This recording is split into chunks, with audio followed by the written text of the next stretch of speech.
Yun, magandang araw sa ating lahat. Muli na naman nagbabalik yung lingkod Ron Dinos TV. Bago tayo magpatuloy, babati pa ba ako? Magpapasalamat lang muna ako sa aking mga subscribers, sa aking mga viewers. Maraming salamat sa inyong patuloy na suporta. Shoutout sa inyong lahat. Ito na mga kababayan, huwag na natin itong patagalin. Itong video na ito, talagang si Captain Dado, galit na yari kayo. Ito na mga kababayan, mga retiradong, ano ba ito si Captain Dado? Ranger ba ito? Scout Ranger ba ito? Special Action Force ba ito?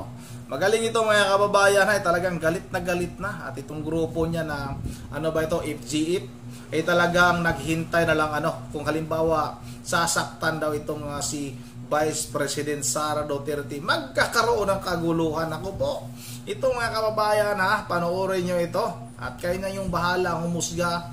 Bakit? Dapat siguro ipatawag itong si Captain Dado sa Kongreso mga kababayan para makapagsalita ito doon sa Kongreso, itong Quadcom, itong Tuadcom at itong good governance, good government, no, ni yung chairman na si Congressman Chua ng Maynila. Ipatawag itong si Captain Dado para makapagsalita diyan sa Kongreso. Tingnan natin kung hindi ba kayo pagmumurahin ito si Captain Dado. Hindi nito mga kababayan Ito na, wag na natin itong patagalin. Captain Dado, saludo muna tayo. Nakapatig ako para suporta kay Captain Dado. Ito na, sabay-sabay na natin itong panoorin. Ang presidente ninyo nagdodroga. Yun ang issue. Tapos nagnanakaw ang kongreso ninyo. Yung mga politiko ninyo nagnanakaw, kanya-kanyang nakawan. Tapos nun, ang pag-asa nila na mawala sa pwesto, ang pag-asa ng kababayan na mawala sila sa pwesto ay si Inday Duterte. Si Inday Duterte, tangina ninyo. No? Kaya kinakailangan nilang pigain si Sara Inday. Ngayon yung ginawa ni Inday, nagsalita. No? Is she a threat to national security? Of course not. Utangin na sino nag-a-advise dyan sa presidente national threat. No?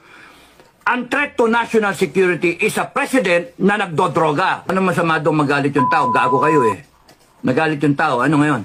Tinatarantado niya yung tao niya. She's just being a leader. Between Marcos and Inday, mas leader tong Inday kaysa sa iyo, Marcos. Ikaw, Marcos, sinabi na sa iyo, BBM, sinabi sa iyo, ang dapat dyan, pinatigil mo yung Congress sa contempt. Anong ginawa nyo? Dinagdagan nyo pa. Dinagdagan nyo pa ng araw. Tanga kayo. Bopol.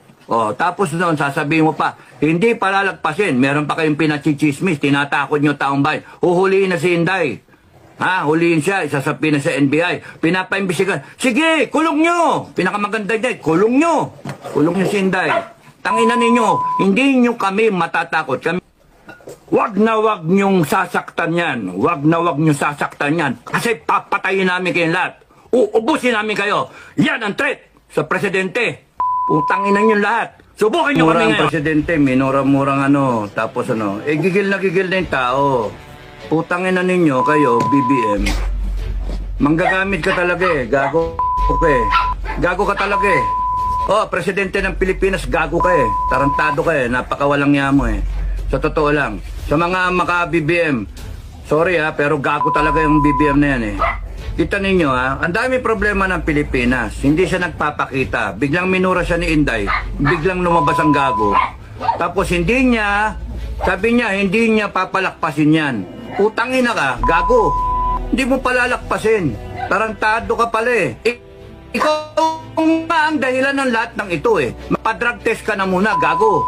Padrug test ka, gago. Nayupa ka.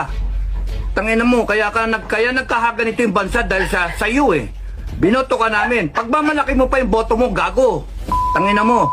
Mahalaki yung boto mo. Paano yung boto ng isa? Boto ng Vice President mo, mas marami yung boto yon. Gago. Tangina mo. Sorry. Mga kapitbahay ko, Kainit ng ulo, kaya yung mag-vlog Umiinit ang ulo ko Magsasalita ka, hindi mo palalakpasin. Tarantado ka, pinalakpas mo yung baha. Ang daming namatay. Pinalakpas mo yung kongreso mong magnanakaw. Pinalakpas mo yung komunista dyan sa kongreso. Convicted na, nagko-contempt ng mga inosenteng tao. Putangin na ka. Gago, sorry. Gigil ako Tangin na hayop ka. Ngayon ka lilitaw, tatapang-tapangan ka, gago. Tangina mo. ipapakita mo pa presidential ka? Mali ka ng sinabi. Mali. Ang dapat sinabi mo, kung may threat sa'yo, Inday, huwag ka mag-alala, babantayan ka namin. I am ordering the armed forces as your commander-in-chief ng PNP. I'm ordering you to make sure that nothing happens to the Vice President. Tapos, ikaw babanata mo, kakasuhan mo, gago. Tanga. Presidenteng ewan, tanga ka talaga. Tungang. Tarantado. What you are creating is divisiveness in the country. Gago. You are placing the country in the verge of civil war. Gago. Ina mo. Tanga. Putang ina nyo. Hayop kayo. Kayong mga nasa kongreso, isa pa kayo. Gago kayo. Okay. Pasamahin kayo lahat sa akin eh.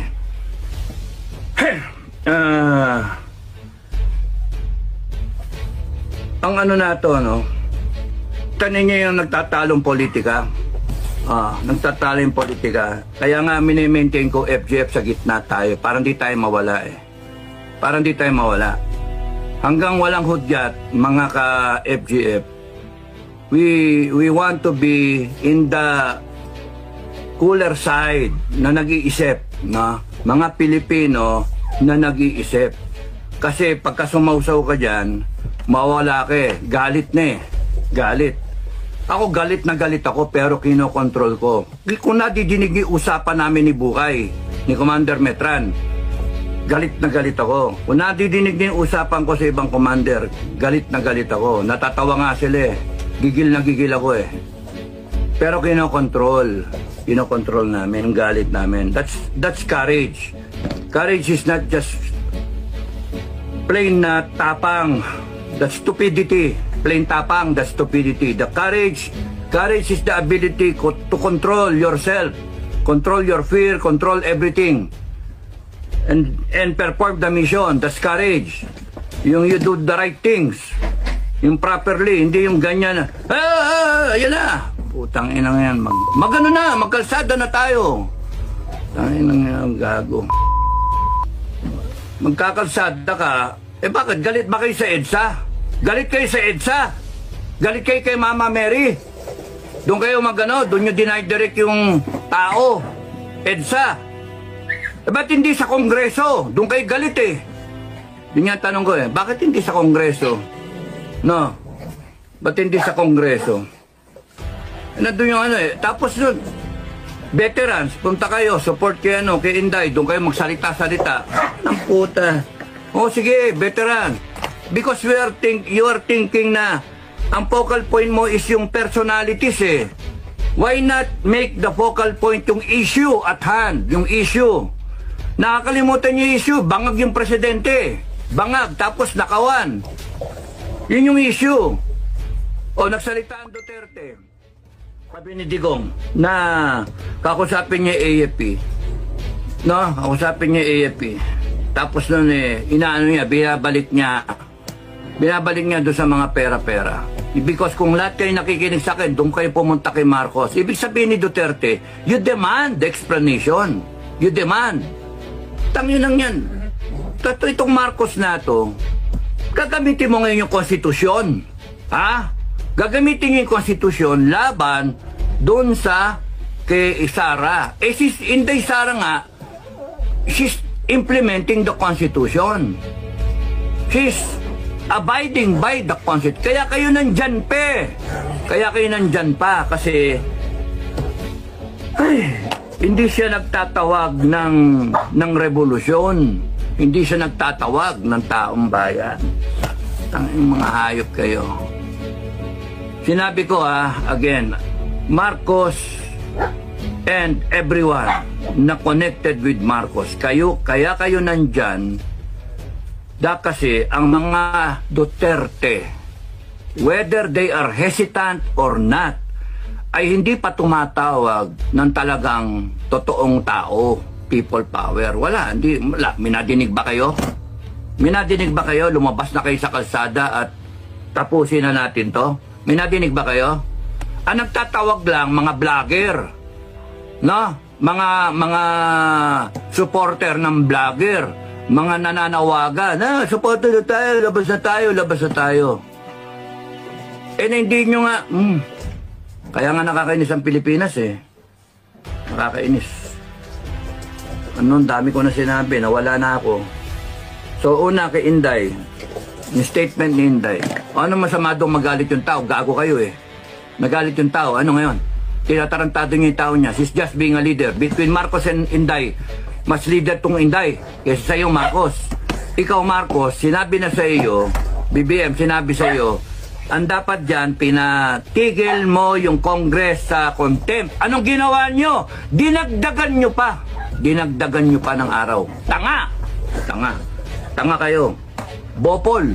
O, tapos noon, sasabihin mo pa, hindi palalagpasin. Meron pa kayong pinachichismis. Tinatakot nyo taong bayan. Huhuliin na si Inday. Ha? Huliin siya. Isasapin na sa NBI. Pinapaimbisigan. Sige, kulong nyo. Pinakamaganda niya, kulong nyo. Kulong nyo si Inday. Tangina ninyo, hindi nyo kami matatakot. Kami mismo sa FGF, hindi nyo kami matatakot. Mga gago kayo. Naghihintay lang yung grupo ko eh. Naghihintay lang. Tangina ninyo. Gago kayo. Tapos sa AFP, nabi ko na ba yun kay Marcos? Dapat ang sinabi mo, Marcos, huwag nyong gagalawin si Inday. Hindi mo ginaya si Duterte. No? You still respect tong tanga na to, kahit tanga, you still respect her because she is the vice president. She was elected by the people. Sabi ni Duterte yun kay Lenny. Ikaw, ha? Babanata mo ng hindi pwede kung kaya nilang i-threaten ng isang presidente, how much more ang malit na Pilipino. Gago! Kung kaya nilang nakawan ng ninanakawan nila yung wala talaga yung reasoning mo eh. Bobo ka talaga eh. Pangag ka eh. Binabasa mo pa eh. Wala ka, hindi galing sa puso eh. Binabasa mo eh. Tarantado. Saan ka nakakita? Alam mo, binaboy mo yung Office of the President eh. Hindi ganyan ang tingin ko sa Office of the President. Taragis ka, hayop ka. Pati kayo, Kongreso, binaboy nyo yung Kongres, hayop kayo, contempt kayo, yayabang ninyo. Mga bopol naman kayo, mga tanga. Mga hayok na hayok kayo sa kapangyarihan eh. Okay, ang issue, mga kababayan, ang issue, ang presidente ninyo nagdodroga. Yun ang issue. Tapos, nagnanakaw ang Kongreso ninyo. Yung mga politiko ninyo, nagnanakaw, kanya-kanyang nakawan.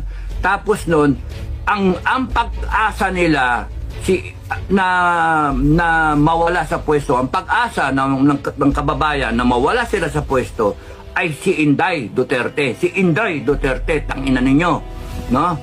Kaya kinakailangan nilang pigain si Sara Inday. Ngayon yung ginawa ni Inday, nagsalita, no?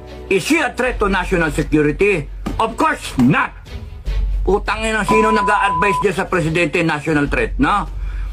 Ang threat to national security is a president na nagdodroga. That is a threat to national security. Corruption is a threat to national security. Corruption, a threat to national security. Kasi pagka nagnanakaw ka, hindi umaabot sa mga kababayan natin ang dapat na serbisyo. Hindi nabibili ng armed forces yung kanyang dapat bilhin na equipment. Therefore, mahina yung armed forces.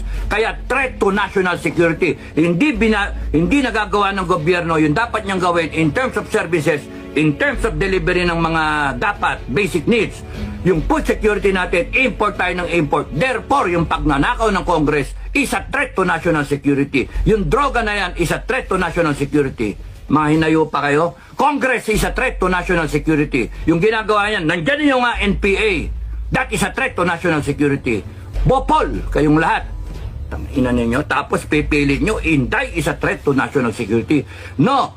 Inday is a threat to your political ambition. Mga gago. Tangina nyo, gagaguhin yung taong bayan.